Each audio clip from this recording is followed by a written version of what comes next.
कृपया नए दर्शक चैनल को सब्सक्राइब कर ले। धन्यवाद। प्राचीन समय की बात है। समुद्र के तट पर बसे एक छोटे से राज्य में वीरभद्र नाम का एक युवक रहता था। वीरभद्र पेशे से एक नाविक था और उसका हृदय महादेव के प्रति अटूट श्रद्धा से भरा था। वह हर रोज अपनी नाव लेकर समुद्र में निकलता और लहरों के बीच हर हर महादेव का जयकारा लगाता।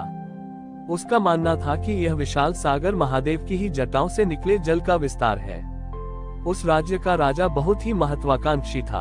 उसने घोषणा की कि जो भी व्यक्ति समुद्र के सबसे गहरे हिस्से से नीलमणि लेकर आएगा उसे राज्य का आधा हिस्सा दे दिया जाएगा। नीलमणि के बारे में कहा जाता था कि वह साक्षात महादेव के कंठ की आभा का एक अंश है, जो सदियों पहले समुद्र के गर्भ में समा गया था। हजारों गोताखोरों और साहसी युवकों ने प्रयास किया, लेकिन समुद्र की लहरों और भयानक समुद्री जीवों के डर से कोई भी सफल नहीं हुआ। अंत में वीरभद्र ने आगे आने का निर्णय लिया। उसने राजा से कहा, महाराज, मुझे आधा राज्य नहीं चाहिए। मैं तो बस उस मणि के दर्शन करना चाहता हूँ जिसे महादेव का स्पर्श प्राप्त है। वीरभद्र ने अपनी नाव समुद्र के बीचों बीच ले जाकर लंगर डाल दिया।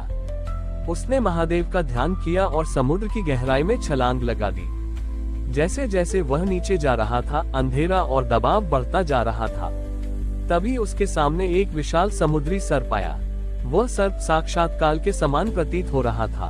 वीरभद्र डरा नहीं। उसने मन ही मन कहा, यदि मेरे महादेव के गले में वासुकी शोभा देते हैं तो आप भी उनके ही गण हैं। मुझे राह दें। आश्चर्यजनक रूप से उस सर्प ने अपना फन झुकाया और वीरभद्र को एक प्राचीन गुफा की ओर जाने का मार्ग दिया।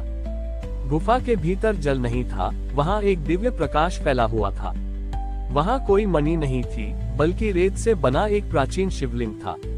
वीरभद्र ने देखा कि जिसे लोग नीलमणि समझ रहे थे, वह वास्तव में उस शिवलिंग से निकलने वाला नीला प्रकाश था। तभी वहाँ एक वृद्ध सन्यासी प्रकट हुए। उन्होंने वीरभद्र से कहा, पुत्र, तुम यहाँ मणि लेने आए हो या महादेव को खोजने? वीरभद्र ने हाथ जोड़कर कहा, स्वामी, मैं तो केवल उस भक्ति को खोजने आया हूँ जो मुझे मेरे प्रभु के समीप ले जाए।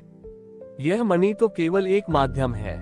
सन्यासी ने मुस्कुराते हुए कहा, सच्ची मणि तुम्हारे हृदय के भीतर का विश्वास है। जो बाहर खोजते हैं वे केवल पत्थरों को पाते हैं। सन्यासी ने उसे एक छोटा सा पत्थर दिया जो नीले रंग का था और कहा, इसे ले जाओ, ये राजा की तृष्णा शांत करेगा, लेकिन तुम याद रखना कि असली वैभव शिव के चरणों में है। जब वीरभद्र ऊपर आया और उसने वह पत्थर राजा को दिया, तो राजा उसे देखकर चकित रह गया। लेकिन जैसे ही राजा ने उससे लालच के साथ छुआ, वो पत्थर साधारण काले पत्थर में बदल गया। वीरभद्र समझ गया कि महादेव का प्रसाद केवल भाव से ग्रहण किया जा सकता है, लोभ से नहीं। राजा को अपनी गलती का एहसास हुआ और उसने अपना आधा राज्य वीरभद्र को देना चाहा, लेकिन वीरभद्र ने उसे ठुकरा दिया। वह वापस अपनी नाव पर लौट आया और फिर से लहरों के बीच महादेव का नाम जपने लगा। इस कथा से हमें ये शिक्षा मिलती है कि ईश्वर की प्राप्ति के मार्ग में चमत्कार तो केवल संकेत मात्र है, असली लक्ष्य तो निस्वार्थ प्रेम और समर्पण है। वीरभद्र के इस त्याग ने पूरे राज्य में एक नई चेतना भर दी। राजा ने अपनी धन लिप्सा छोड़ दी और राजकाज को सेवा का माध्यम बना लिया, लेकिन वीरभद्र के जीवन में अभी एक बड़ी परीक्षा शेष थी। कुछ समय बाद समुद्र में एक ऐसा भयानक चक्रवात उठा जिसने नाविकों की बस्तियों को उजाड़ना शुरू कर दिया। लहरें पहाड़ जितनी ऊंची उठ रही थी और ऐसा लग रहा था कि सागर अपनी सीमाओं को लांघकर सब कुछ निगल जाएगा। गांव के लोग डर के मारे ऊंचे स्थानों की ओर भागने लगे। वीरभद्र ने देखा कि समुद्र के बीच फंसी कुछ छोटी नावें किनारे तक नहीं पहुंच पा रही थीं। बिना अपनी जान की परवाह किए वीरभद्र अपनी पुरानी नाव लेकर तूफानी लहरों के बीच कूद पड़ा। लोग चिल्लाते रहे कि यह आत्महत्या है, लेकिन वीरभद्र के कानों में केवल महादेव का नाम गूंज रहा था। जैसे ही वह बीच समुद्र में पहुंचा, एक विशाल लहर ने उसकी नाव को तिनके की तरह पलट दिया। वीरभद्र गहरे पानी में समाने लगा। उसकी देह थक चुकी थी और सांसें टूटने लगी थीं। डूबते हुए भी उसने मन ही मन महादेव को पुकारा, हे त्रिलोचन, यदि यह अंत है तो आपकी लहरों में ही सही, पर उन निर्दोषों को बचा लेना जो किनारे की आस में हैं। तभी एक चमत्कार हुआ। वीरभद्र को महसूस हुआ कि पानी के नीचे से किसी ने उसे सहारा दिया है। जब उसने अपनी धुंधली आंखों से देखा तो उसे जल के भीतर एक दिव्य आकृति दिखाई दी, बिल्कुल वैसी ही जैसी उसने उस समुद्री गुफा में देखी थी। वह आकृति उसे और अन्य फंसी हुई नावों को धीरे धीरे किनारे की ओर धकेल रही थी। जब वीरभद्र की चेतना वापस आई तो वह किनारे की रेत पर लेटा हुआ था। तूफान पूरी तरह थम चुका था और आकाश साफ हो गया था। उसके पास ही वे सभी नाविक सुरक्षित खड़े थे जिन्हें बचाने वह गया था। आश्चर्य की बात यह थी कि जिस स्थान पर वीरभद्र मिला वहां समुद्र की रेत ने स्वयं ही एक विशाल शिवलिंग का आकार ले लिया था। तभी वीरभद्र की नजर अपनी हथेली पर पड़ी।